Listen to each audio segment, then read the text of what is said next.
I hope you are doing fine. I am Amreen Ahmed, your course instructor, and today for the course of modern literary theories, we'll be discussing psychoanalysis. And with the topic of psychoanalysis, our topic is Jacques-Marie Emile Lacan. Now, this is not our first lecture on Lacan because previously conducted we I have conducted a lecture in your classroom too. So the first slide, that is psyche and its development. Uh, these points have already been discussed, so I am just briefly recapitulating these points. Before starting the point, let me remind you the previous lecture too, which we discussed in class. That was about the similarities and differences between Freud and Lacan's notion. We saw that how Lacan differed in his notions of unconscious and conscious uh, from the Freud. Based on those notions, Lacan actually rejected the idea of whole self or the complete self. As we have discussed, that your self is basically the projection of your unconsciousness. Okay, and your unconscious, according to Lacan, lacks signified. What do we mean by lacks? It lacks signified. It is full of signifiers which have no permanent signifiers to be attached. You could recall the example of lavatory room I've given to you. I drew two doors on the class on the whiteboard, and then we saw that how one signifier shifted to another signified when there were little bit changes on the door. So you could recall that, and you would connect uh, our upcoming lecture to that, and then you will be able to understand that how psyche is developed according to Lacan. Now, as we have discussed that when he totally reject the idea of complete self, whole self, or the stable self because of the lack of signifieds, because of the unstable, uh, we can say, system of language, and unstable system of unconsciousness, the personality could not be made perfect or complete. It would always be fragmented, it would always be incomplete. But we have a kind of, you can say, an illusion to be pursued. We being human beings or human psyche, it is always in a quest for unified self. And pursuing a unified self actually goes through three stages or orders. So let's see what are these orders which Lacan is talking about. The first order or the first stage is called a real order. This is a pre-verbal stage, and it comprises over the period of let's say from the birth to 6th or 8th month. Okay. Now, what do we mean by pre-verbal? Pre-verbal stage means that at that point of time, child has not acquired language yet. Infants are basically in a state of nature. Now you try to visualize an infant or a very you can say a kid of 2 months, 3 months, 4 months. You see that that child has needs, lot of needs of food, needs of water, needs to be sheltered, needs to be to change his or her dresses, needs to be dry, and whatever his needs are, these are readily fulfilled by his mother. See, whenever he is hungry, he would cry, and the mother is there, she would feed him. Whenever he is wet, he would cry, and the mother would come and she would change him. Whatever, though his needs are very much, you can say, limited, but these needs are readily fulfilled by the mother herself. Or most of the time, infants spend with their mothers. So, in this very state of nature, what happens? According to Lacan, a child cannot distinguish itself as a separate being. He believes that his body, his existence, his being is actually connected, rather a part of his mother. He could not apprehend that he is a separate being, he is a separate entity, a kind of different personality, while his mother is a different person. He cannot understand that in the real order. So, as a result, what happens? This real order is characterized by unity and completeness.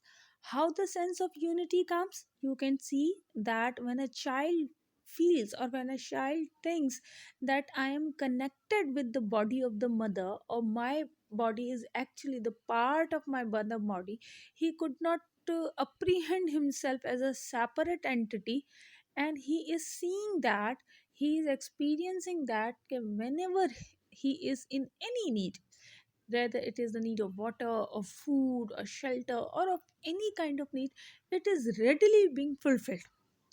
Okay, so what happens, he believes that this is my body.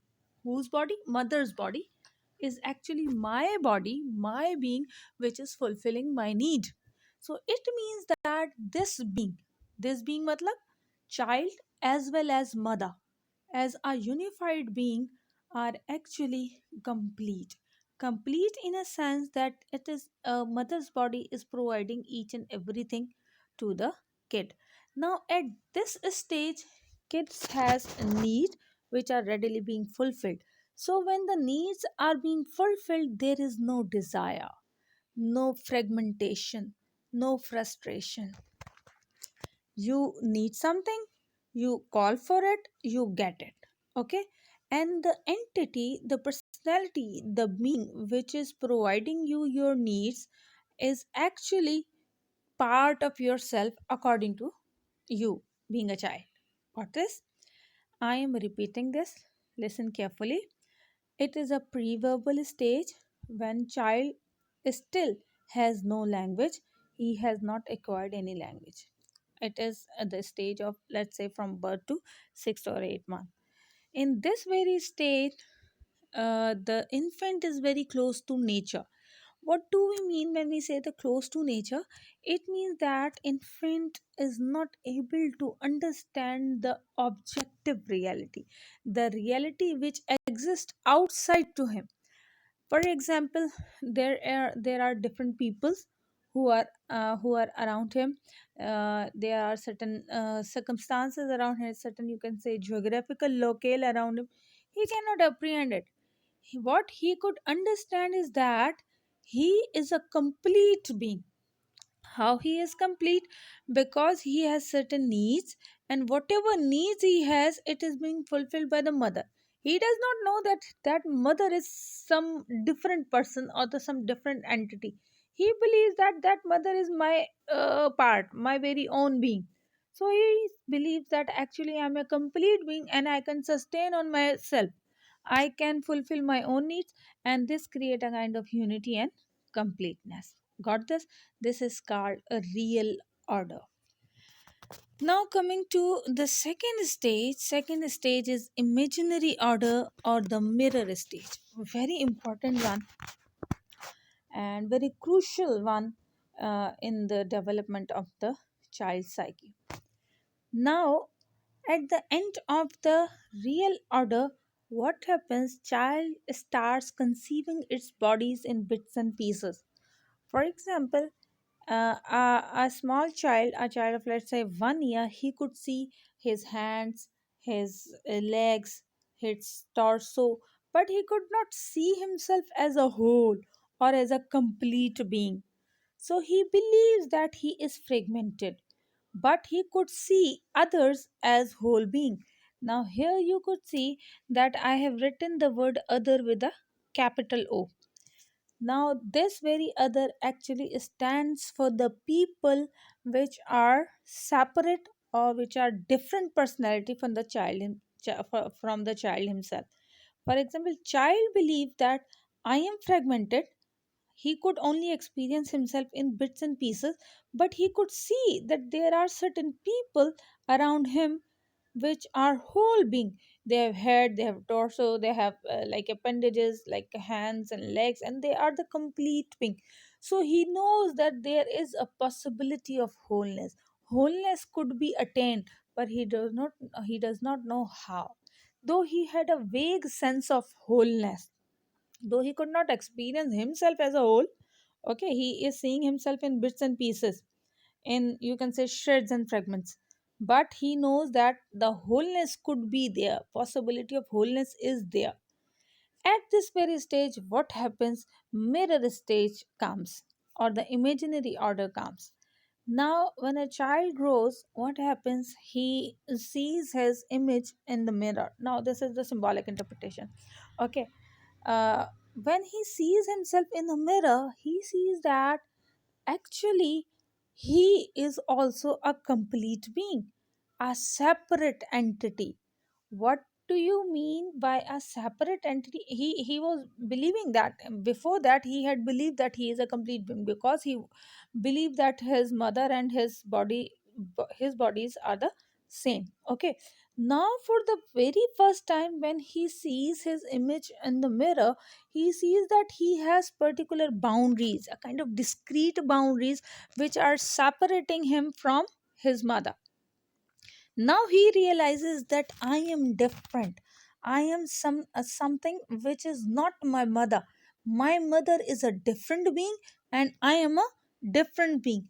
I am a separate being than my mother. Okay, so here for the first time he creates the sense of I self, or ego. Okay, now here you would not confuse the term ego with the term of the fright. Here ego means yourself, I, who am I. Okay, the sense of recognition of one's own self is called ego. So for the first time, the identity of I self is created in the imaginary order. Now what happens? This creates two kind of strains, or two kind of emotions within a child. First is one is an emotion of happiness, you could say, or of recognition, or of joy. How come? Because for the first time he is seeing that, oh, I am a whole complete being. I am not dependent upon my mother, or you can say I'm not the part of someone else's body, rather I am a different self. So when you recognize yourself, you feel joy. But yes, with the joy there is a sense of loss that sets in, a kind of sense of alienation. Why this alienation and sense of loss starts here? Because here child is losing a very important part of him, and that is his mother. Okay, because till this point he believed, or he was under an illusion, that he is complete because of his mother. Now he realizes that yes, he is a separate self, but he is not complete. He is not whole. Why? Because he is dependent upon whom? Upon mother. He could not satisfy his needs by himself. Now once his needs are not fulfilled by himself, so what happens? His needs are actually substituted or replaced by demands. Now he starts demanding things. He believes that his needs are his very life, his very sustenance are actually dependent upon someone. So he have to demand that his needs to be fulfilled, or his wishes, or his whatever his needs are, they have to be fulfilled through the demand. Now what else is here? Another is created. One is I self. I self is called ideal ego, as well as other by a small o. Okay. Now Lacan believed that I self, which is now created within the mind of the child believes that this image which I can see in the mirror, he is whole, he is complete. While when he sees his body, he could only see the bits and pieces. Okay, for example, even now you cannot experience your body as a whole. You can only see either your hands or your torso or your legs. You cannot even see your back, and you cannot see your face. But when you see yourself in mirror, when a child sees himself in mirror, he experience a body or a personality which is complete in itself.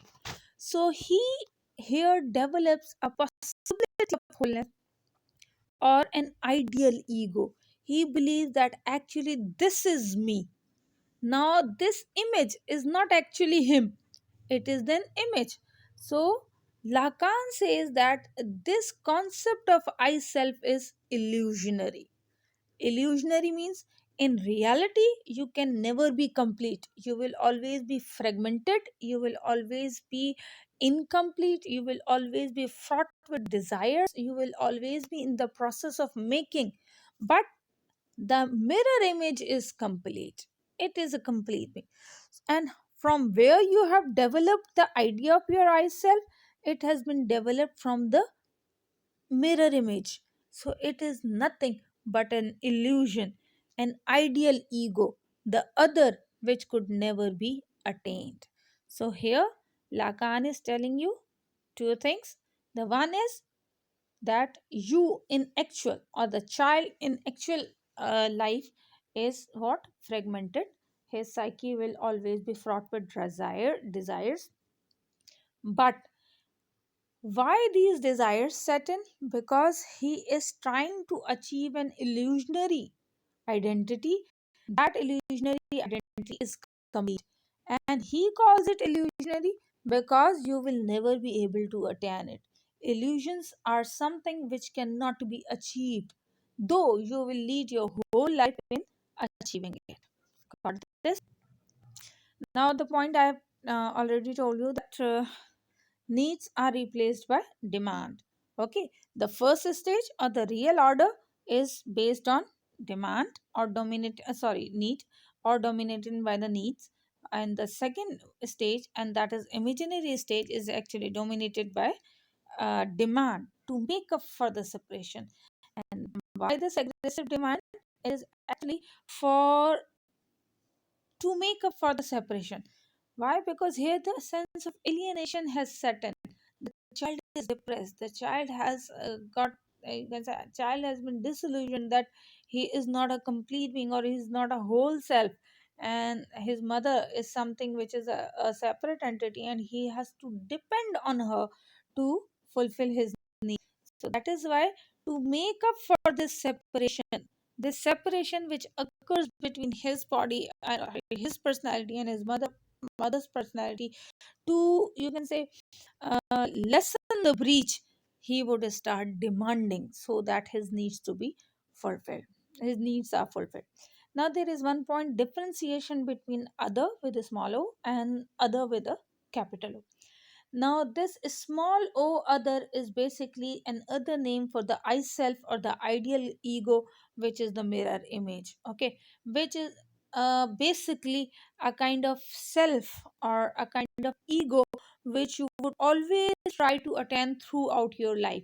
Okay, your psyche would never be complete, it will always be processing or proceeding towards a goal, and that goal is other or ideal ego. And according to Lacan, this goal will never be achieved. The other is with the capital O. That other actually shows the objective reality outside your body. Okay, accept your body or accept yourself. For example, the other people, okay, the other things, the world around you. This comprises over the others with capital O. Now the third order is symbolic order. uh I think we should cut it short here. We'll continue tomorrow with symbolic order. Try to grasp these ideas, and I have tried to make them as simpler as possible. You would go through the book of N. Dobby, and plus I'll be sharing an article too, so you'll be reading these two stages, and tomorrow we'll complete Lagan. uh, I am deliberately stopping my lecture here because these concepts are to be digested first, and then we would jump on into symbolic order. So, uh, if you have any queries about these two orders, you may ask me either on WhatsApp or in comment section. Inshallah, see you tomorrow. Allah Hafiz. Take care.